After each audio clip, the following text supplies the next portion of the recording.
খামেনিকে হত্যার কি সর্বনাশা মূল্য চুকাতে হচ্ছে তা আজ দখলদার ইসরায়েল ও যুক্তরাষ্ট্র হাড়ে হাড়ে টের পাচ্ছে। মাত্র ৪৮ ঘন্টার ব্যবধানে মার্কিন যুক্তরাষ্ট্রের ৬৫০ জন সেনাকে সরাসরি হত্যা এবং আহত করে ইরান পুরো বিশ্বকে স্তব্ধ করে দিয়েছে। মধ্যপ্রাচ্যে আমেরিকার যে সামরিক অহংকার একদিন অপ্রতিরোধ্য মনে হতো, আজ তা কেবলই এক জ্বলন্ত অতীত। আমেরিকার প্রতিটি সামরিক ঘাঁটি একে একে জ্বালিয়ে ছাই করে দিচ্ছে তেহরান, আর দখলদার ইসরায়েলকে বানিয়ে দিয়েছে এক আস্ত কবরস্থান।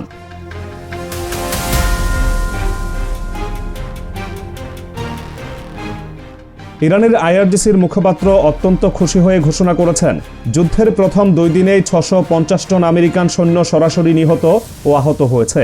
এটি কোনো সাধারণ পরিসংখ্যান নয়, এটি মার্কিন সামরিক ইতিহাসের অন্যতম বড়, অপ্রত্যাশিত এবং নজিরবিহীন বিপর্যয়। মধ্যপ্রাচ্যে থাকা মার্কিন ঘাঁটিগুলো এখন একে একে মৃত্যুপরিতে পরিণত হচ্ছে। ইরাকের কুর্দিস্তান অঞ্চলের রাজধানী এরবিলে মার্কিন সেনাদের আবাসন লক্ষ্য করে অত্যন্ত নিখুঁত এবং ভয়াবহ ড্রোন হামলা চালানো হয়েছে। এই ধ্বংসাত্মক হামলার দায় সরাসরি স্বীকার করেছে সশস্ত্র গোষ্ঠী ইসলামিক রেজিস্ট্যান্স ইন ইরান।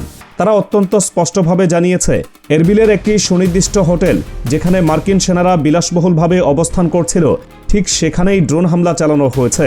এই হামলায় মার্কিন বাহিনীর ঠিক কতজন নিহত হয়েছে তার বিস্তারিত তথ্য যুক্তরাষ্ট্র এখন পর্যন্ত ধামাচাপা দেওয়ার মরিয়া চেষ্টা করছে।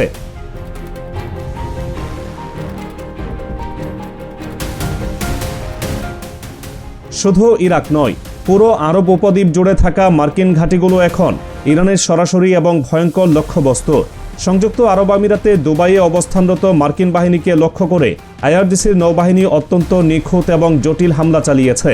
ড্রোন এবং ক্ষেপণাস্ত্রের এই যৌথ হামলায় মার্কিন বাহিনীর ব্যাপক এবং অপূরণীয় ক্ষতি হয়েছে। একই সাথে আইআরজিসি কুয়েতের আরিফজান ঘাঁটিতেও সরাসরি ড্রোন হামলা চালিয়েছে। মার্কিন বাহিনী এখন মধ্যপ্রাচ্যের কোনো স্থানে নিজেদের নিরাপদ মনে করতে পারছে না। আকাশে শুধু ইরানি ড্রোনের শব্দ তাদের রাতের ঘুম হারাম করে দিয়েছে। বাহরাইনে অবস্থিত মার্কিন বিমান ঘাঁটিতেও হামলার দাবি করেছে ইরান। আইআরজিসি অত্যন্ত স্পষ্টভাবে জানিয়েছে, তারা আজ সকালে বাহরাইনের শেখ ইসা এলাকায় একটি মার্কিন বিমান ঘাঁটিতে ড্রোন এবং ক্ষেপণাস্ত্র হামলা চালিয়েছে। এই প্রতিটি হামলায় মার্কিন বাহিনীর জন্য এক একটি চরম এবং অপ্রত্যাশিত ধাক্কা।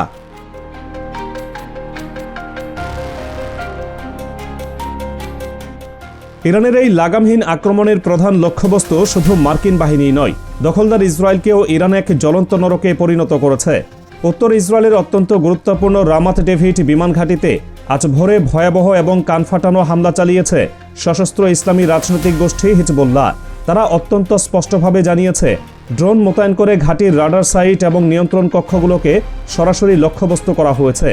লেবাননের বেশ কয়েকটি এলাকায় ইসরায়েলের বর্বরোচিত হামলার প্রতিশোধ হিসেবে এই নিখুঁত এবং ধ্বংসাত্মক হামলা চালানো হয়েছে। ইসরায়েলের বহু চর্চিত আকাশ প্রতিরক্ষা ব্যবস্থা আয়রন ডোম এই ড্রোনগুলোকে শনাক্ত করতে বা আটকাতে সম্পূর্ণভাবে ব্যর্থ হয়েছে, যা ইসরায়েলের জন্য এক চরম অশনি সংকেত এবং তাদের সামরিক সক্ষমতার এক বিশাল প্রশ্নচিহ্ন।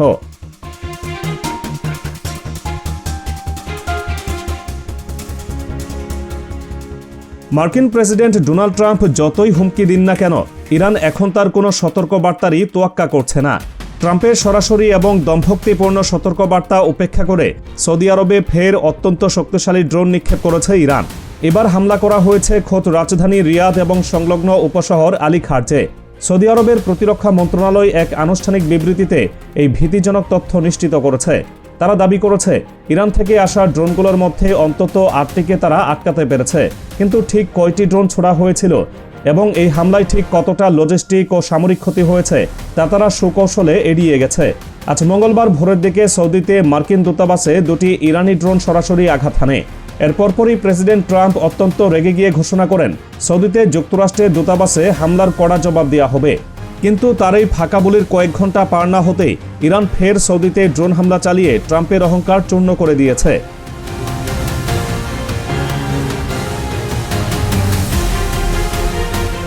এই ভয়াবহ যুদ্ধের মধ্যে সবচেয়ে বড়, তাৎপর্যপূর্ণ এবং অপ্রত্যাশিত ঘটনাটি ঘটছে বাহরাইনে। বাহরাইনের সাধারণ মানুষ এখন সরাসরি রাজপথে নেমে এসেছে এবং তারা আল খলিফা রাজবংশের নিরাপত্তা বাহিনীর সাথে সরাসরি এবং রক্তক্ষয়ী সংঘর্ষে লিপ্ত হয়েছে। বাহরাইনে মূলত মার্কিন নৌবাহিনীর 5th ফ্লিটের সদর দপ্তর অবস্থিত। বাহরাইনের সাধারণ মানুষ খুব ভালো করেই জানে যে তাদের সরকার তাদের পক্ষে নয়, বরং তারা সম্পূর্ণভাবে আমেরিকার হাতের পুতুল হয়ে কাজ করছে। আর ঠিক এই কারণেই বাহরাইনের জনগণ এখন সরাসরি বিদ্রোহ শুরু করেছে। এই অভ্যন্তরীণ বিদ্রোহ এবং দাঙ্গা পরিস্থিতি এতটাই ভয়াবহ রূপ নিয়েছে যে পরিস্থিতি নিয়ন্ত্রণে আনতে গালফ কোঅপারেশন কাউন্সিল সেখানে তড়িঘড়ি করে সেনা মোতায়েন করতে বাধ্য হয়েছে। আরব দেশগুলোর শাসকরা এখন শুধু ইরানের মিসাইল নয়, বরং তাদের নিজেদের দেশের সাধারণ মানুষের পুঞ্জীভূত ক্ষোভ নিয়েও চরম আতঙ্কে দিন পার করছে।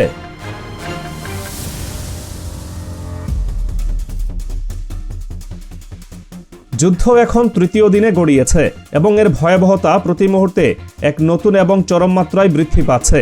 উভয় পক্ষের হামলা এখন এক নতুন এবং অকল্পনীয় মাত্রায় পৌঁছেছে। ইরানের ব্যালিস্টিক ক্ষেপণাস্ত্র ব্যবহারের মাত্রা কিছুটা কমলেও তাদের ড্রোন হামলা আগের মতোই অত্যন্ত ধ্বংসাত্মক, নিখুঁত এবং লাগাতার রয়েছে। উপসাগরীয় দেশগুলোতে ইরানের হামলার পরিমাণ অপরিবর্তিত থাকলেও ইরান জুড়ে মার্কিন ইসরায়েলি হামলার গতিও বাড়ছে। ইসরায়েলের ভেতরের পরিস্থিতি এখন এক চরম দুঃস্বপ্ন। যুদ্ধ শুরুর পর থেকে এ পর্যন্ত ইসরায়েলে 1584 বার রেড অ্যালার্ট জারি করা হয়েছে, যা গত 12 দিনের যুদ্ধের মোট সংখ্যার চেয়েও অনেক বেশি। ইসরায়েলের সাধারণ মানুষ এখন মাটির উপরে জীবন ভুলে গিয়ে বাংকারের অন্ধকারে মৃত্যুর ভয়ে দিন কাটাচ্ছে।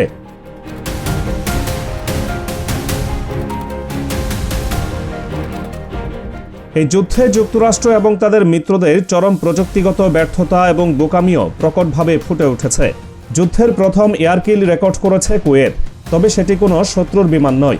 কুয়েত অত্যন্ত লজ্জাজনকভাবে এবং ভুলবশত নিজেদের আকাশ প্রতিরক্ষা ব্যবস্থার আঘাতেই 3টি মার্কিন অত্যাধুনিক F-15 যুদ্ধবিমান ভূপাতিত করেছে। যদিও সব পাইলট জীবিত উদ্ধার হয়েছেন, কিন্তু এই ঘটনা প্রমাণ করে যে মার্কিন মিত্রদের সামরিক সমন্বয় কতটা নড়বড়ে এবং হাস্যকর। অন্যদিকে হরমুজ প্রণালীতে ইরান তাদের নৌপথ অবরোধ অভিযান অব্যাহত রেখেছে।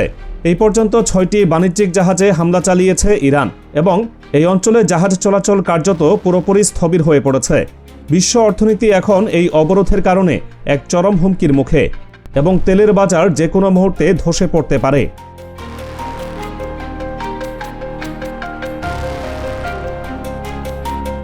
এই যুদ্ধের আরেকটি চাঞ্চল্যকর মোড় হল কাতারের পদক্ষেপ।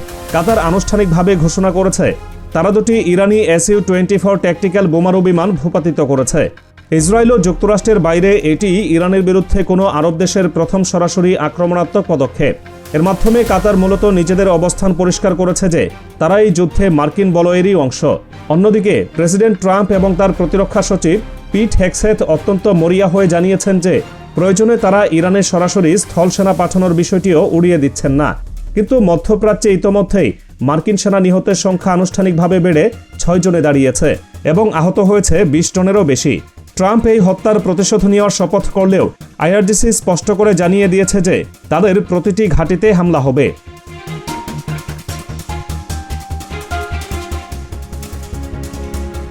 ইরান এ পর্যন্ত যুক্তরাষ্ট্র, ইসরায়েল, সংযুক্ত আরব আমিরাত, কুয়েত, কাতার, বাহরাইন, ইরাক, সৌদি আরব, জর্ডান এবং সাইপ্রাসে অবস্থিত ব্রিটিশ ঘাঁটিতে সরাসরি এবং ধ্বংসাত্মক হামলা চালিয়েছে। রিয়াদে মার্কিন দূতাবাসে 4টি, কুয়েতে 2টি এবং জর্ডানে একটি ইরানি ড্রোন সরাসরি আঘাত এনেছে। ইরানি ড্রোন হামলার কারণে সৌদি আরবের রাস তানোয়ারা রিফাইনারির সমস্ত কার্যক্রম সাময়িকভাবে বন্ধ করে দেওয়া হয়েছে, যা বিশ্ব তেলবাজারের জন্য এক বড় ধাক্কা। মার্কিন সেন্ট্রাল কমান্ড বা সেন্টকম দাবি করেছে তারা ইরানের পুরো নৌবাহিনী ধ্বংস করে দিয়েছে, কিন্তু ইরানের ড্রোন এবং মিসাইল হামলার তীব্রতা প্রমাণ করে যে এই দাবি কতটুকু সত্য। ইরানের জাতীয় নিরাপত্তা পরিষদের সচিব আলী লারিজানি অত্যন্ত রূঢ়ভাবে জানিয়েছেন ইরান যুক্তরাষ্ট্রের সাথে কোনো ধরনের আলোচনায় বসবে না। ইরান এখন শুধু একটি ভাষায় কথা বলছে, আর সেটি হলো ধ্বংস এবং প্রতিশোধের ভাষা, যার শেষ পরিণতি হবে ইসরায়েল এবং মার্কিন আধিপত্যের চূড়ান্ত পতন।